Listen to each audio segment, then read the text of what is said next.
projet, c'est de récolter un maximum de fournitures scolaires qu'on distribuera ensuite dans les écoles au Maroc. Donc pendant les 10 jours du raid, il y a des écoles où on s'arrête et où on distribue les fournitures scolaires. Donc on essaie de ramener un maximum dans notre 4L. Le coffre va être rempli de fournitures scolaires. Donc c'est vraiment ça le but premier. Et alors, qui vous les donne, ces fournitures? Vous vous adressez aux grandes surfaces? Ouais, en fait, on cherche des sponsors, mais on cherche aussi des gens qui nous aident sur le plan matériel, c'est-à-dire qui nous fournissent des fournitures. Donc ouais, ça va être les grandes surfaces, les papeteries, mais aussi nos proches qui vont nous donner des fournitures scolaires.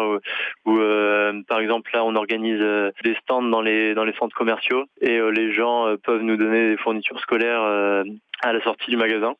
Donc ça va être comme ça qu'on va réussir à remplir notre coffre pour pouvoir partir. Cet été, on avait fait le tour d'Europe en stop. C'était une grande aventure aussi. Et là, ce qui nous plaisait, c'est qu'il y avait en plus de l'aspect aventure, l'aspect humanitaire vraiment qui est dominant dans le 4L Trophy. Donc c'est à la fois l'aspect aventure et l'aspect humanitaire.